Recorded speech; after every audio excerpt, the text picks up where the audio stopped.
Good morning. Happy Saturday. You get a rare Saturday video. Well, it won't be rare. Hopefully, moving forward, we'll be actually working some. But when we're not in the fields, a rare off-season Saturday video. Anyway, I got my stuff yesterday. Yesterday, we made a road trip to Leroy, Illinois, with a pit stop in Kankakee at the Shoop facilities. And then I went on and I got a planter frame for my 2-row planter. Let's check it out.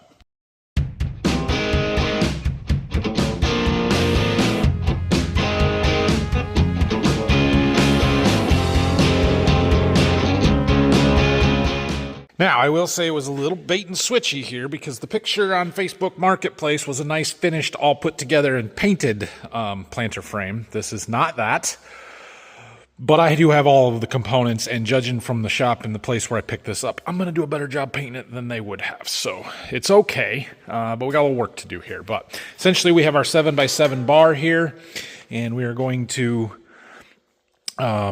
clean that up and get it painted, and then we have a drive wheel tire that will bolt right up to the center of that. It's got a sprocket on here. In that box, we've got the chain, we've got hex shaft that will go through there, and then put a bearing holder on our plate that's on there. And then on the end of it, there'll be another sprocket, and we'll mount our row units and put another shaft in to mount. Yeah, it's all good. It's all here. It's all going to work. So we're going to start with cleaning this up a little bit. I was thinking they didn't put a plate on the end of this. We might weld a plate on here. I don't need to, but just to close it off so we're not getting a bunch of crap in there and stuff. I was thinking if we have a plate, I might weld that on there. And then, like I said, we're going to clean this up. We got some oil and stuff on it, so we'll take the power washer to it. I'm going to take the tire off.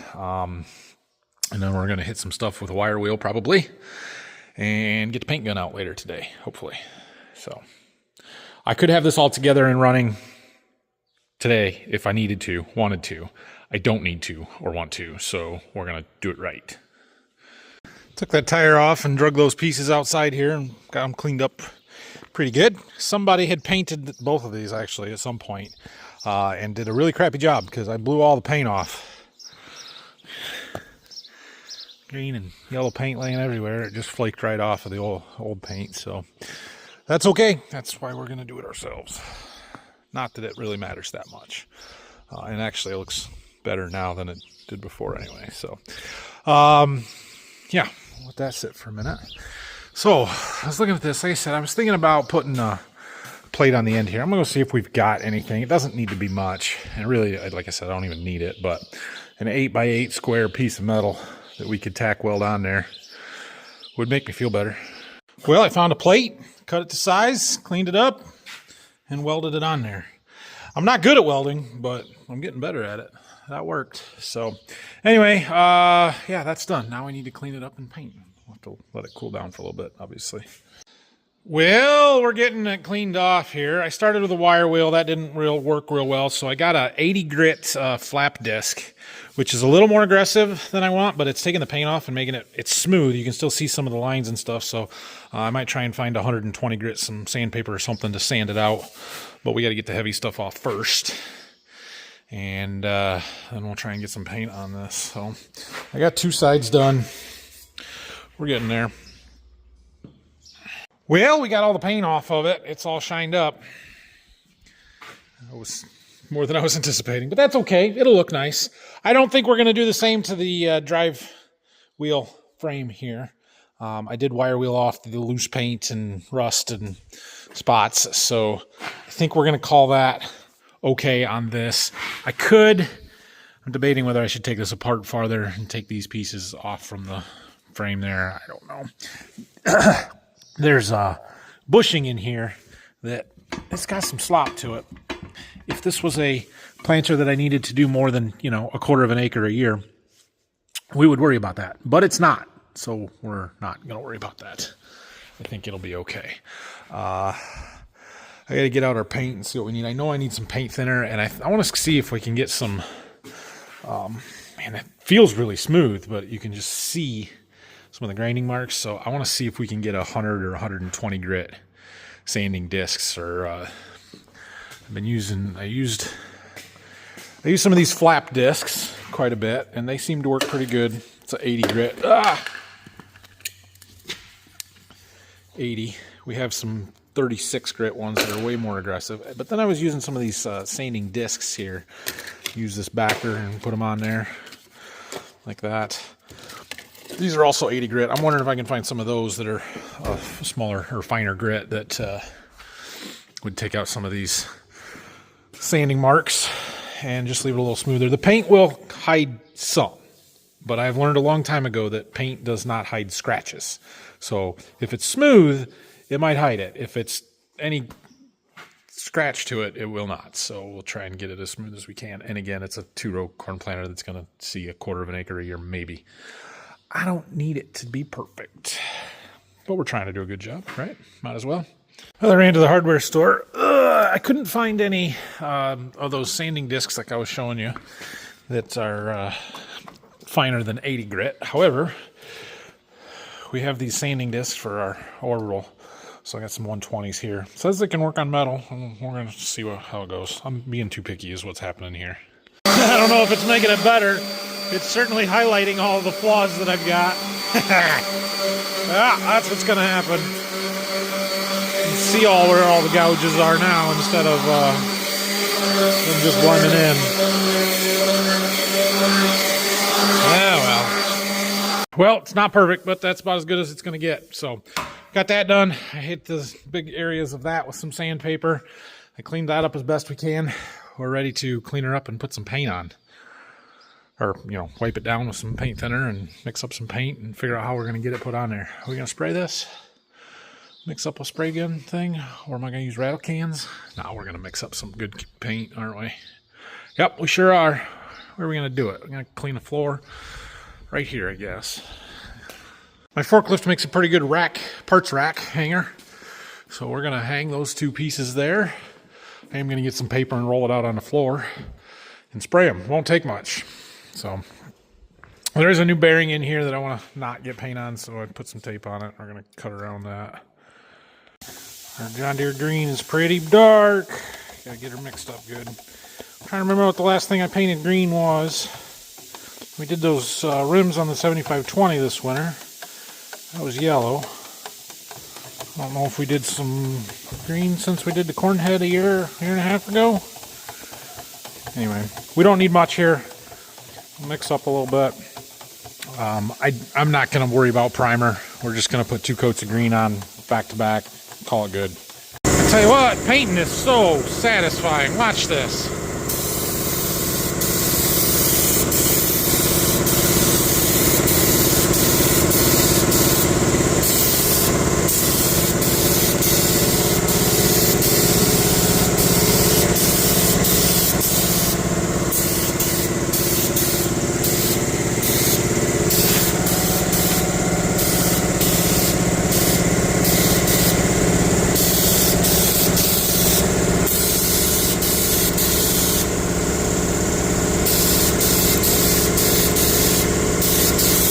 So nice, smooth, looks good. Okay, I got everything with a coat on it. We're gonna let it flash off for a few minutes and then go ahead and just hit it with a second coat, basically right away. Okay, I think we're done. We may have put it on a little heavy and get a few sags in a few spots, but it'll be okay. Alright, well, our painting is done. We need to go do some math. We've got to figure out some gear ratios that I don't know if I'm going to be able to do right now. We're going to go down to the seed warehouse where I have a whiteboard to write some notes on and try and show you guys and walk you through it. Here's some important notes. 1, we have a tire. This is our drive tire. It is a 7.615. I googled it. It is like 85-inch rolling circumference. That's important. We also have what amounts to an 8-tooth gear here. So this is really a 16-tooth gear, but we're going to use every other one, which makes it an 8-tooth gear. That's going to mate with this, with that size chain. I know, it doesn't look like it works, but it does. This is a 12. So our driven chain off of our drive wheel is 12-tooth. No, our drive is 12-tooth. Our driven is 8-tooth. Okay, those numbers are important. Our 8-tooth will be on the same hex shaft as a 20-tooth. That's a different chain. That 20-tooth is going to go to this hub that's going to drive our pro shaft cables. We need to know what size sprocket to put on here. That sprocket that we're trying to figure out is going to drive this hex shaft. This hex shaft drives our gearbox to our cable, which drives the gearbox on our row unit, which spins our meter. The gear ratio from this box to the meter, I looked this up, it is 28 to 19. So 28 rotations of this is a full 19 rotations of that. That's very close to 3 to 2, but not quite 3 to 2. So let's go do some math.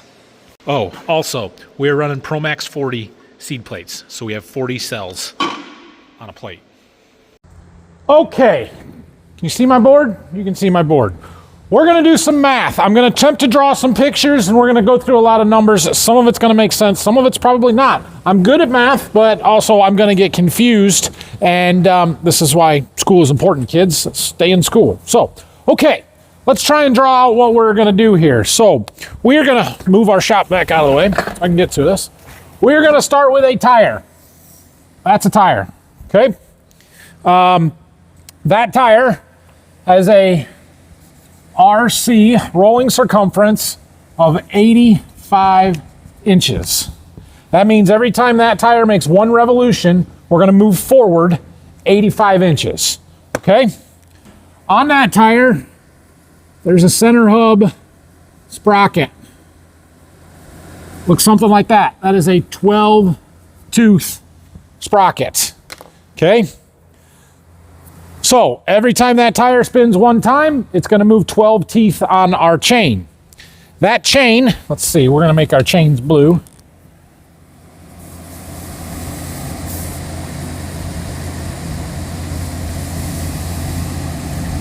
Is connected to another sprocket.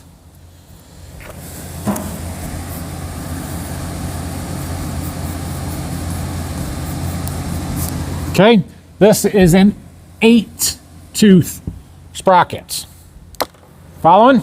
Okay, that sprocket, there's a shaft that runs down through the middle of it. And off of the other side, this is where my two-dimensional drawing skills are going to get tested here. We're just going to go, let's see here. My black marker doesn't work very good. Actually, I got a better black marker. Just use this one. Okay, that's our shaft. On the other end of that shaft, we have another sprocket. This one is a 20-tooth. Okay, that 20-tooth is going to drive another chain. This isn't going to look like a planter by the time we're done, but that doesn't matter. That is going to drive another sprocket. We don't know how many teeth are on that one. This one is a 20-tooth. Okay, what we do know is that this sprocket is connected to another hex shaft. That hex shaft is connected to, let's use red here, our gearbox, our pro shaft gearbox, cable drive, okay? That is attached to a cable, is attached to another gearbox, and we know that for every 28 input rotations, we get 19 output rotations, okay? This gearbox is connected to our seed plate. Our seed plate has 40 cells.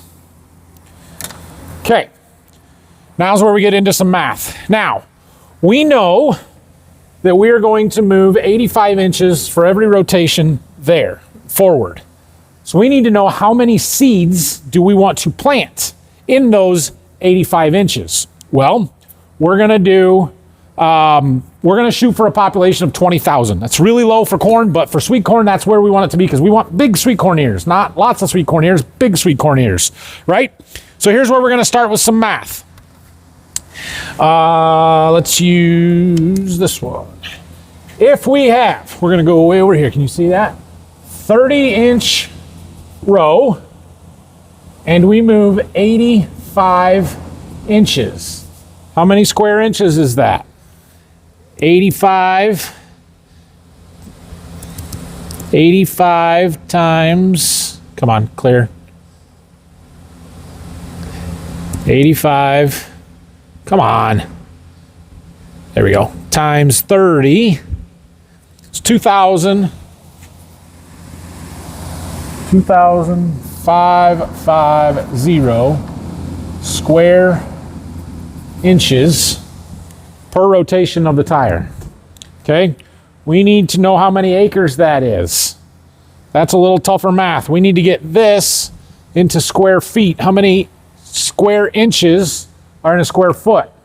144. So let's divide this by 144. Gives us 17.71. We're going to round square feet. Okay. How many square feet are in an acre? 43,560. So if we take our 17.70813, we'll just leave it in there since it's already in there, and divide that by 43,560. This may be the wrong way to do this. I might simplify this and do this easier. In fact, yes, I have a better way to do this. Let's start over. We don't need to know this. You know what we need to know? How far apart is a seed if we're at 20,000 plants per acre and we have 30-inch rows? How far apart is that seed? And the easiest way to find that information? Google. In fact, I already did this. I know what the answer is. It's 10.5. 10.5. Okay, let's do this easier way. We could have gotten there the way I was doing it, but it was going to get really complicated. All right, so we need our seeds to be 10.5 inches apart in spacing. We're going to go 85 inches, so we take 85 divided by 10.5. 85 divided by 10.5 is 8.1 inches between each seed. Okay, so, no, that's not right. 10.5 inches between each seed. That's 8.1 seeds per rotation of our tire. Okay, 8.1. So every time our tire turns, we need it to drop 8 seeds. Well, we have 40 cells on our plate. So how many rotations of our tire to get one full rotation of our seed plate? We need 40 divided by 8.1. 40 divided by 8.1 is 4.93. 4.94. 4.94 rotations. We could probably round that to 5 and be close enough. I don't care if we're at 18,000 or 22,000 or even 25,000, as long as we're somewhere in that range, right? So we just got to be somewhat close. Okay, but here's what we know we need to get. We need to get, we're going to call it 5 rotations here to equal 1 rotation there. Now we got to figure out the gearing to make that happen. Okay? This is where I get a little stumped. All right. So,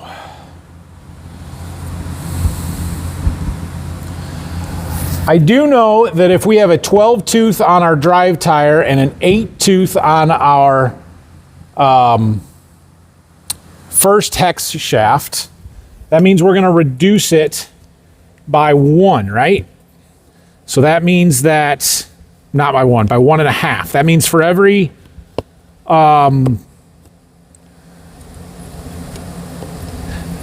every 12 rotations of this tire, we're going to get 8 rotations of the hex shaft. So 12, 8, that would be 4 to 3. That's a 4 to 3. No, that's not right. It's a 3 to 2 gear ratio. 3 here, 2 here. Yeah, 3 to 2. So we get 3 rotations of our tire. We only get 2 rotations here.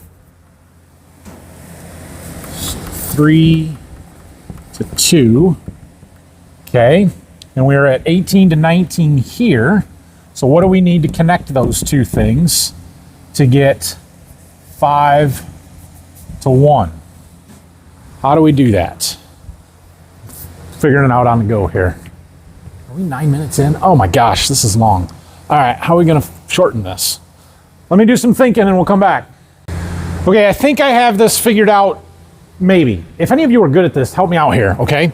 So we know that we need 5 to 1. We know that we have a 3 to 2 gear ratio on our first chain linkage. We know that we have a 28 to 19 ratio on our second linkage. If I take 3 divided by 2, I get 1.5. And if I go 5 divided by 1.5, that means that for every 5 rotations of this tire, we are going to get 3.3 rotations of our first shaft here, okay? If we do the same thing over here and we go 28 divided by 19, that means that for every rotation of the seed plate, we need this shaft to turn 1.47 times. So that means up here on this, we are at 1.47, and here we are at 3.3. So we just need to make those two things match. Yeah, I did not do that right, but that's where we're at. So if I need to go from 3.3 rotations down to 1.47 rotations, what's that ratio or what's that difference? Okay, let's do that math. 3.3 divided by 1.47 is 2.24. 2.24. So I need this shaft to rotate 2.25 times to every rotation of that shaft, which means if I take a 22 sprocket divided by 2.25, that's 8.8. 8.8. I doubt we can find a 9-tooth sprocket, so we're probably looking at either an 8 or a 10. That's my guess. Okay, after a quick Google, 8-tooth or 10-tooth sprockets are going to be really hard to find here, but what we can do is switch it. We can put our 20-tooth here, which means we would need a 45-tooth over here. That's easier to find. So I think that's the plan. Somebody check my math here. I'll show you this a little closer.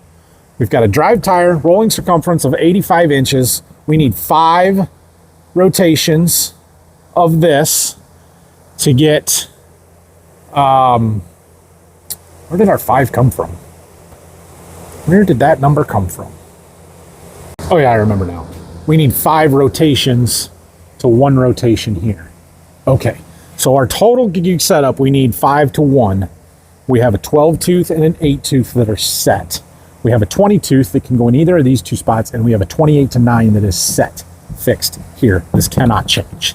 Okay, that makes more sense. Now I'm back with my math. So if we get 5 rotations here, and we need 1 rotation here, this is a 3 to 2. That means that for 5 rotations on that, I don't have this number written down, 5 divided by 1.5, it's 3.3. Yeah, I do have it written down. It's right there. 3.3 rotations of this shaft to 5 rotations of our tire. Okay. So then if we take our 3.3 rotations, we need to get to 1.47, 1.5 rotations basically here. Because 28 divided by 19 is 1, it's 1.47. Essentially, it's 1.5. So we need to go from 3.3 to 1.5. And if we put a 20-tooth driven here, we put a 45-tooth drive there. I think my math is good, you guys. It may not be pretty, but I think it's good. Okay, I fixed it. 45 to 20. This is going to work. It's going to work. Of course, we're going to ground truth this or test it. Once we get everything put together, we can just spin the tire 5 times and count how many seeds come out, and we'll know whether we did it right or not. But that'll get me awfully close.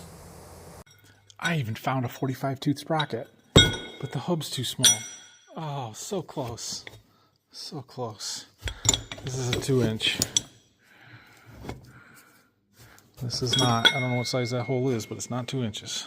I think we've made it as far as we're going to make it on our planter project till our paint dries. I was doing some figuring and looking at some more stuff. My 3-point pins aren't going to be right. That planter is welded up and set up for Cat 1 3-point hitch, and we're going to pull this with a 40-20, which is Cat 2. So we're going to have to get some bushings or pins, adapter pins or something. Not going to be able to use a quick hitch. We can make it work. It's not the end of the world. Had I been thinking ahead, I would have told the guys that, hey, I'm going to put this on a Cat 2, and maybe they would have welded it up the way I need it. But I'm also concerned that if we would have done it that way, it'd be in the way of where the row units need to bolt up anyway. So it's probably better this way, just kind of a pain in the butt. Anyway, we're moving on. I'm out here in the 8RX. We were messing with this on Thursday, and I was having trouble getting my GPS receiver out there to power up. And I was getting very frustrated. I have a buddy of mine that used to work for the John Deere dealer, doesn't really anymore, but he was my go-to guy. He was my AMS guy. He was the guy that I called when I had problems and stuff. And so I called him that night and just said, hey, am I missing something? And he gave me a few things to check. And I think I may have found the problem. See this power harness here? It's not plugged in. This is the power harness that goes to the 3-pin, it's the constant power harness that gives power to the foot switch down there, and it has the connections to that. But we were getting power to our GPS receiver. However, I think it was the constant power, and we weren't getting keyed power, or we were getting keyed power and not constant power. I don't know. I plugged that one in. Let's turn a key on and see if we see a light out there. Oh, we got a light. Do you guys see it? We got a light. That was it. That was our entire issue right there. That wire harness just needed to be plugged in, and I didn't know it. So, okay, good. That makes me feel better. Now we can finish setting everything up and make it work like we want to. I'm not going to do it today, though. It's Saturday. It's almost 5 o'clock. I'm going home.